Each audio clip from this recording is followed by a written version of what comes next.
If you're a fan of the show, we want to hear from you. We've got a short survey for listeners at ilsr.org/podcast survey. With just a few minutes of your time, you can help shape the future of the Local Energy Rules podcast and qualify to win a $50 gift card to the local business of your choice. We really appreciate your feedback. Head over to ilsr.org/podcast survey to let us know what you think. And I think also the group bargaining power can't be underestimated. I think the first utility customers that were behind it were Summit County and Park City and Salt Lake. And all three of those represent a pretty large proportion of Rocky Mountain Power customers in the state. And so in making those partnerships and, really telling the utilities what you're interested in, I think can be pretty convincing.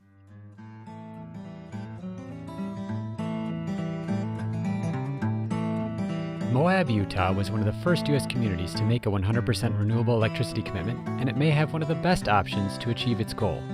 Thanks to a 2019 state law, the city can join forces with several of its peers to purchase 100% renewable electricity from the incumbent utility, or not, by 2030. Moab City Council member Kalen Jones and City Sustainability Director Mila Dunbar-Irwin joined me in October 2021 to discuss the city's goal and the power of working together. I'm John Farrell, Director of the Energy Democracy Initiative at the Institute for Local Self-Reliance, and this is a Voices of 100% episode of Local Energy Rules, a bi-weekly podcast sharing powerful stories about local renewable energy. Mila and Kalen, welcome to Local Energy Rules. Thank you. Good to be here.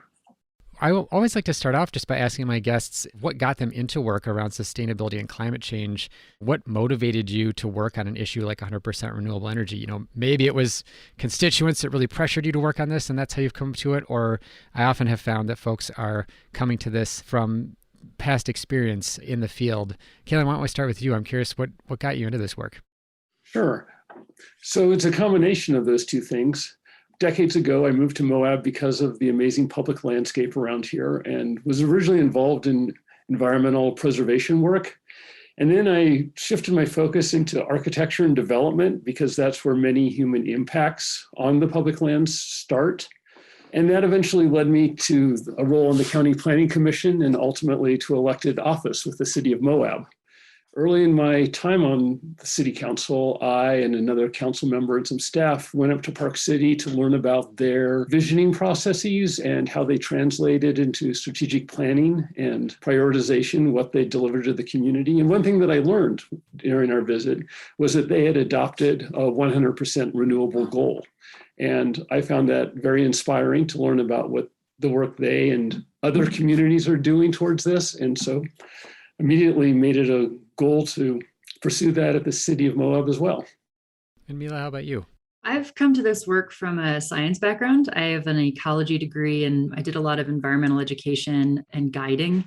So I've spent a lot of time talking with people about caring for the environment and making sustainable communities. And I ended up in Moab a little bit accidentally. And I was lucky enough to come here after the city council had already passed their 100% renewable commitment. So I was super excited to just be able to dive right into the sustainability work that the groundwork had already been laid, and we're sort of heading on from there.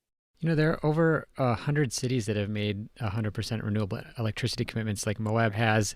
And Moab was one of the first, I think, 25 or so. A lot of these commitments kind of differ in terms of their scope and timeline. I had a really interesting conversation recently with folks at another city where they talked in Iowa, where the goal in Des Moines was a net zero goal, and they kind of explained the difference between a net zero goal and their goal. Could you explain a little bit about what Moab has committed to and by when, and talk a little bit about whether or not it was something that was hotly contested within the community or something that there was a lot of consensus around? As I mentioned, following that visit with Park City, this work began at the city to follow in their footsteps. In 2017, the city made our first climate resolution, which was committing to 100% renewable electricity community-wide by 2032, and an 80% reduction in net greenhouse gases by 2040 relative to a 2018 benchmark. And this also included intermediate benchmarks and as well as a timeline for doing baseline measurements and follow-up reporting requirements. In 2019, in response to the HB 411, the Community Renewable Energy Act in Utah, a deadline was set for communities to commit to 100% renewable by 2030. And we updated our that component of our climate resolution to meet that goal. So 100% renewable by 2030. And there was not a lot of controversy about it. I was actually impressed by the amount of support. When we brought it to the table, the council chambers was packed with supporters. Overall, it seemed like we had a lot of support from the community to do this sort of work. I was kind of curious, I'm looking up Moab on a map, confessing that I did not know where it was located in Utah and have not been to that part of the country. But I have heard of Arches National Park, which I know is nearby, and was just curious if you feel like the proximity to that kind of national jewel played a role in terms of the community support for it or the interest for either of you in seeing the city make this kind of commitment. Well, I feel like it's not directly related, but Arches, as well as the amazing landscape that it is a part of, attracts the sort of people that feel a connection to the environment and want to keep our air clean and our water clean. So indirectly, the proximity of Arches plays a role. Yeah, and we were chatting about this earlier, but it's interesting because, the 100% renewable commitment isn't really the whole story of our climate impact here in Moab. We're a really small town of permanent residents, and we get millions of visitors a year. So our actual big climate change drivers, our greenhouse gas emissions, are mostly from transportation, from visitors coming to Moab. I think the 100% renewable commitment is something that we have a lot of control over as a community and everybody's supportive of. And then, the Arches component is a little bit of a different piece of that puzzle. Actually, just saw a news story. I think it was just last week that the rental car company Hertz bought 100,000 Model 3 Teslas. And was just thinking, in terms of that impact, right? I'm sure you have a lot of people flying in, driving in to visit the national park. So maybe there's some hope there in terms of how folks arrive and come through the community in terms of their greenhouse gas emissions impact. Let's go back and talk about the commitment for the city, though, as you mentioned, to something that is within your control. One thing that we've noticed these days is that because wind and solar power are so cost effective, electricity is often the easiest strategy in terms of doing shifts to renewable energy. Like most 100% cities, though, Moab doesn't have a utility that it owns. It doesn't have a municipal utility. I'm really interested in talking to you more about HB 411, so this Community Energy Act that gives Moab an option that's not available in other places around the country. How did that come about? What does it allow you to do that's different from how other cities have to approach this issue of renewable electricity? So it's interesting. It was a combination of some of the northern Utah communities proposing this bill. And then with the support of Rocky Mountain Power, it did make it through our legislature. And what it does is it essentially makes the legal framework for any Utah communities that pass 100% renewable commitment by 2030 to be part of the Community Renewable Energy Agency. And they can join that board, which is working on putting together a proposal for the actual renewable resource to be developed, and then as well as doing the rate proposals, and then developing a low-income process. So it established the legal framework for all of these communities to get together and work out all the details for how their demand will be met by 100% renewable resources by 2030. And then Rocky Mountain Power is part of the process. They actually may or may not end up owning the eventual resource, but it's likely that they will, and they have been at the table from the beginning. So we're in that unique position of being able to work directly with our utility that's willing to do this with us. Yeah, I think that's really the most remarkable point here. And what I find so fascinating about it is that I think if people looked at it on its face, they would say, okay, well, Utah is a state that it's a red state, right? It's predominantly Republican in its politics, at least in terms of its national politicians. We wouldn't expect to see them passing legislation that makes it easier for cities to go to renewable energy.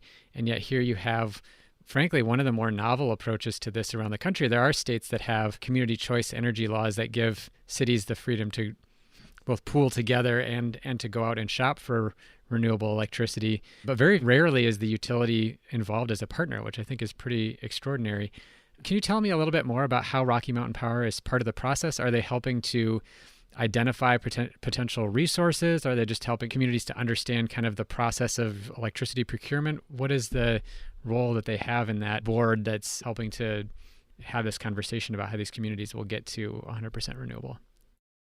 Well, they do not have a seat at the board. The board is composed entirely of communities.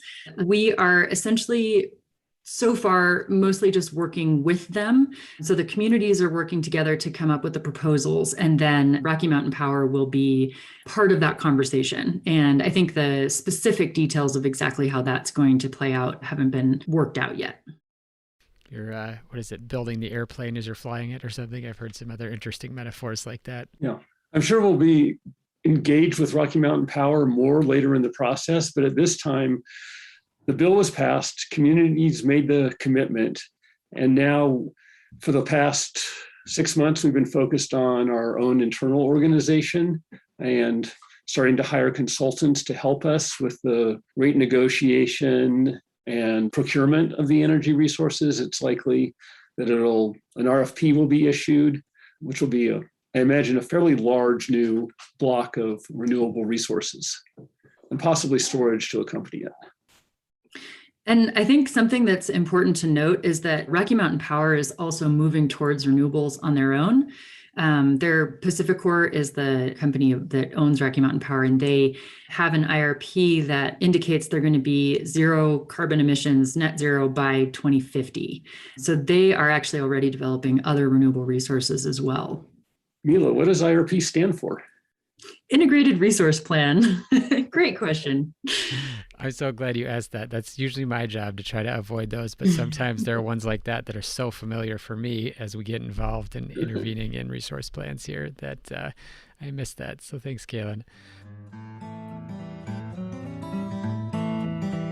We're going to take a short break. When we come back, I'll ask how equity is being incorporated into Moab's clean energy goals, the other strategies the city is employing to reach its renewable energy goals, and what advice Mila and Kalen have for leaders of other cities.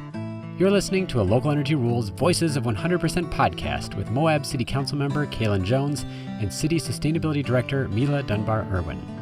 Hey, thanks for listening to Local Energy Rules. If you've made it this far, you're obviously a fan and we could use your help for just 2 minutes. As you've probably noticed, we don't have any corporate sponsors or ads for any of our podcasts. The reason is that our mission at ILSR is to reinvigorate democracy by decentralizing economic power. Instead, we rely on you, our listeners. Your donations not only underwrite this podcast, but also help us produce all of the research and resources that we make available on our website and all of the technical assistance we provide to grassroots organizations. Every year, ILSR's small staff helps hundreds of communities challenge monopoly power directly and rebuild their local economies. So please take a minute and go to ilsr.org and click on the donate button. And if making a donation isn't something you can do, please consider helping us in other ways. You can help other folks find this podcast by telling them about it, or by giving it a review on iTunes, Stitcher, or wherever you get your podcasts. The more ratings from listeners like you, the more folks can find this podcast and ILSR's other podcasts, Community Broadband Bits, and Building Local Power. Thanks again for listening. Now, back to the program. I did hear you mention, Mila, as part of this process, one of the things that you're looking at is how it might impact low-income customers. And that's one of the things I wanted to ask about, is a lot of other cities have been pursuing their goals. They've also been focused on this issue of equity, making sure that there's affordability for low-income residents, or in some cases, making sure that like Native American or people of color that have lived near polluting power plants have an opportunity to benefit more. Could you talk a little bit more about that low-income provision and other things that you're thinking about that just kind of center equity in this conversation about the transition to renewable energy? Moab is lucky enough that we don't actually have any power plants here. So we don't have a geographical problem of pollution equity, but we do have a low-income program already available to Rocky Mountain Power customers. And there's a low-income committee as part of the Community Renewable Energy Agency that will be working to make sure that that stays part of the rate structure going forward. We don't have the details worked out since we don't have all of our rates worked out yet either, but it will absolutely be part of the final product. A high-level provision in the Community Renewable Energy Act is that it's opt-out instead of opt-in. So all customers will automatically be enrolled. And then there's a mechanism whereby at multiple off-ramps, they can get out of it. We're hoping, given the declining cost of renewable energy, that there will be little to any difference between the standard grid mix pricing and what this program offers. But that remains to be seen. When we did a report on community choice programs early last year, we found that in some cases, the cost was actually lower in the ones that were in states where the communities were not working directly with the utility. So it was a different product that they were offering from their own resource mix. But a lot of times the cost was lower, or if the default option was, as in this case, 100% renewable, it might be a slight premium. And then again, people could, I think they had this chart that I still remember of these arrows of like you could opt out, but you could also opt down. So you could say, okay, well, I don't want to leave the community-based resource option, but I want to opt out of the 100% one and go back to the one that's the similar grid mix, maybe 30% renewable or something like that. So it was interesting how those different options gave people some flexibility. It's nice to hear that you have something similar in terms of what you're able to offer people to opt out if they are, for whatever reason, uncomfortable with it. Although I hear that you're hopeful, and I think it makes a lot of sense that it would be competitively priced given what we've seen with wind and solar. I was curious, other than, and I think, Mila, I really appreciate you kind of highlighting that as a community that has a lot of visitors over the course of the year, there's more to your climate goals and your clean energy picture than just your 100% renewable electricity. I'm curious, are there other ways that you've been working toward those goals, things that do affect the visitors to the community? Are there other ways outside of this Community Renewable Energy Act conversation about 100% renewable electricity that you're partnering with some of the other cities? I noticed it was, I think, something like 24 cities that were at least initially considering, and numerous ones that had signed on. So I was interested in knowing if there were other ways that you're partnering or other things that you've already done as part of your efforts around climate and clean energy. So here in town, we have already been investing in rooftop solar on a lot of the city buildings. I think we've almost maxed out our rooftop space as far as the municipal buildings go. So the city has been investing in that for the past about 10 years. And then the other thing that we've been doing, which is great, and actually not just the city, but other community members, is installing quite a lot of electric car chargers. So we have, I think we're up to 4 DC fast chargers already in town, some of which are Tesla and some of which are actually at the Rocky Mountain Power Station here. And we actually have as far as saturation goes, for per vehicle registrations in Grand County, I think our ratio of chargers to vehicles is better than even California's right now. So we're definitely taking the lead there. And we've had a number of the bigger electric vehicle companies are pretty interested in Moab. Tesla is coming down here to do a kind of demonstration test drive event. And then Rivian has been test driving their trucks on our trails quite a bit. So there's definitely an interest in more electric car saturation down in Moab. We are a little bit far away from other charging stations, which I think is our only disadvantage there. But it does seem like it's going to be something that'll be adopted here pretty soon. We're also working on an integrated transportation plan. So trying to alleviate some of that pressure. People still have to get here. We're a remote community. There's not good public transportation from any other major cities to get down here yet, but we are working to develop potentially a shuttle system to get out to Arches to at least get some of the local traffic off the roads. So in addition to those things, Moab is also partners with other communities. We're a member of Mountain Towns 2030. Ski towns are on the front line of climate change as far as threats to their economy and identities. And so they are working together via various networks, but most prominently in the climate realm, Mountain Towns 2030, to ally to address climate change issues and solutions. So as part of this, they had their first conference in the fall prior to the pandemic. And as part of that, a consultant, I'm forgetting their name, Mila, offered to provide greenhouse gas emissions inventories to member communities. And so thanks to them, we were able to get our first inventory done, which gives us the baseline to let us know what to work towards, including the information that we're going to have to focus on transportation as well as just our electricity impacts. Yeah, that was a great opportunity. It was through ICLEI, the local government. Gosh, I don't remember what that acronym stands for. I know their work as well, but also cannot remember what that stands for. Yeah, but they provided us both technical assistance and then also access to a GHG accounting software, which was fantastic. And we were lucky enough to engage a grad student to work on that inventory for us. Another parallel effort that the city has been working on is protecting the dark skies around Moab. We have fantastic sky viewing, and so we've been working to protect those, and that has a number of co-benefits, including better outdoor lighting typically uses less energy.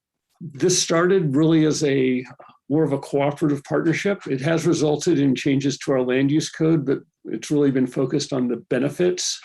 And Rocky Mountain Power was brought in on this work early in the process. And so it's been a learning process for both sides, but they have learned about the value and benefits of better outdoor lighting and have in turn been able to offer that to their other customers. The city of Moab is working with them to replace our streetlights with high efficiency LED that also protect the dark skies. So we're going to be killing two birds with one stone, to use a very poor analogy in this case.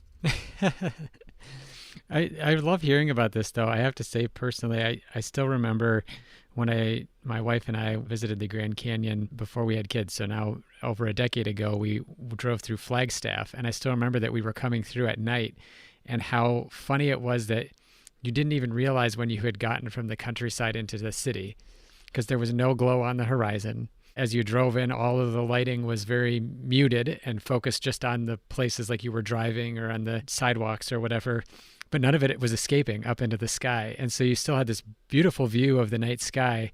And there was plenty of light for what you needed to do on the ground as well. But I just, ever since then, it's just been fascinating to both understand like this as a principle of like preserving this view of our night skies, but also the fact that it really has this strong intersection with energy and climate as well. So I think another thing that is interesting is where we have some of our failed or aborted projects, because as we've been discussing, we are focused on a very large scale grid level solution, which has the benefits that it's likely the lowest cost and potentially the fastest implementation, which given the climate crisis is an appropriate response. But there's also a desire for local self-reliance and for the benefits to be realized by the individual customers as well as our utility. So the city attempted to negotiate with Rocky Mountain Power to do a community scale solar project on one of our properties close to town, but we couldn't really come to terms that made it feasible. Our local airport, which is a county entity, was very interested in pursuing community or even larger scale solar because they have a bunch of open space around them, but that's on public lands and the development costs there are higher. And the transmission lines that run through our area are kind of maxed out to absorb the sort of power surges that renewable resources can generate. So that didn't pan out.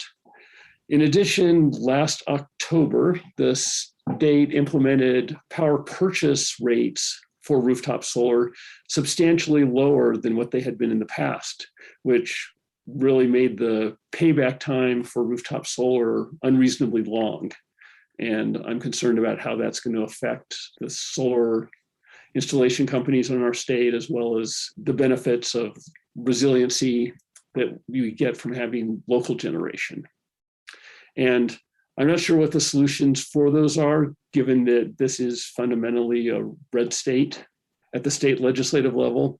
So I don't know if federal intervention might be helpful in terms of shifting the playing field to support local resiliency and generation. We're still hoping that as part of the mix for achieving our goals, but at this time, most of our effort is on the work of the Utah 100 communities and our partnership there. I'm really glad you already mentioned this idea about where the solutions might be, state or federal or whatnot, because I was meaning to insert a question here just to ask you, knowing that your community is relatively small and that some of the climate impacts that you're trying to deal with are generated by folks that are just visiting, if there is some advocacy work that you're doing. The city of Minneapolis, where I'm from and have also done some local advocacy, for example, hired a person that has been doing advocacy at the Public Utilities Commission or Public Service Commission that oversees the utility to help make sure that the city's goals and interests are represented there when they're talking about things like rates for solar compensation. Is that part of your plan or part of efforts that you're making either with other cities or on your own?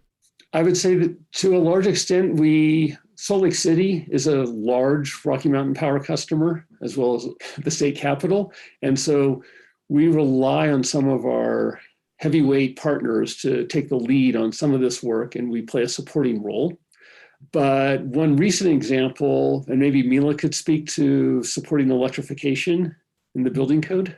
Yeah, I would say, being such a small city, we don't generally allocate money for lobbyists or anything like that. We don't have that luxury, but we do have some wonderful partners up north. One of which, Utah Clean Energy, they've proposed changing the building code at the state level to require electrification at the time of construction. So essentially just installing outlets and wiring so that if a person who moved into that house wanted to eventually electrify all of their appliances, then all of the wiring and everything would be there.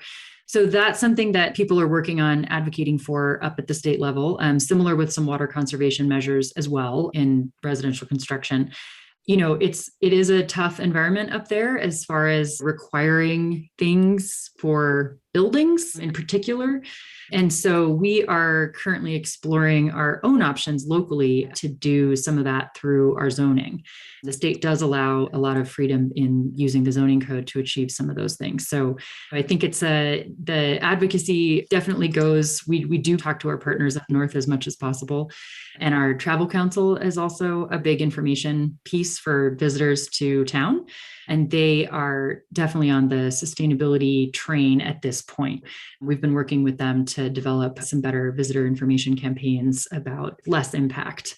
And I think we'll continue to work with them as we move forward to be able to give visitors sort of easy pathways where they would be able to lessen their impact just during their few days here. I know we've already taken up a lot of your time, but we're hoping to just wrap up by asking you what advice you might have as you've gone through this process yourselves in trying to address climate and clean energy locally. What advice do you have for other cities that are trying to achieve similarly ambitious goals? Well, we were chatting about this when we're talking to you, and we're struggling with it a little bit, just in part because each state is unique and what the role and interests of the utility and perhaps the state level politics are.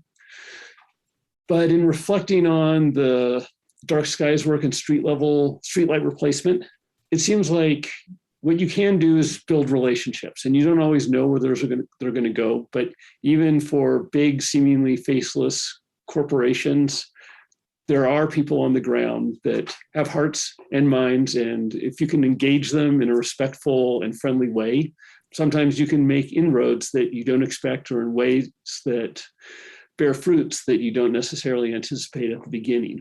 Yeah. And I think also the group bargaining power can't be underestimated. I think the first utility customers that were behind it were Summit County and Park City and Salt Lake. And all three of those represent a pretty large proportion of Rocky Mountain Power customers in the state. And so in making those partnerships and, really telling the utilities what you're interested in, I think can be pretty convincing. Well, Mila and Kalen, thank you so much for joining me today. I really appreciate the chance to learn about what you've been doing in Moab and what lessons it might provide for others who are trying to do this same journey. Great. Thanks for providing this framework for sharing information about how other communities are working towards this goal. And I look forward to going through your back catalog and getting some inspiration and ideas from other places. Yeah, thank you so much. And I hope we check back in a few years when we're a little bit further along. Thank you so much for listening to this Voices of 100% episode of Local Energy Rules with Moab City Council member Kalen Jones and City Sustainability Director Mila Dunbar-Irwin, discussing the city's 100% renewable electricity pledge and its opportunity to join forces with its peers to achieve the goal. On the show page, look for links to the city's policy announcement, its municipal solar projects, and Utah's Community Renewable Energy Act, HB 411. On ILSR's website, you can find our February 2020 report on community choice energy, as well as several podcast interviews with city leaders from communities that have been able to choose their city's electricity supply. You can also find ILSR's Community Power Map, detailing the state policies that give cities more flexibility and choice over their energy sources, as well as the Community Power Toolkit, an interactive collection of stories of how cities have pursued their clean energy goals. Hey, a quick reminder that you can win a $50 gift card by sharing your thoughts about the show. Head to ilsr.org/podcast survey and let us know what you think. That's ilsr.org/podcast survey. Local Energy Rules is produced by myself and Maria McCoy, with editing provided by audio engineer Drew Berschbach. Tune back into Local Energy Rules every 2 weeks to hear more powerful stories of communities taking on concentrated power to transform the energy system. Until next time, keep your energy local, and thanks for listening.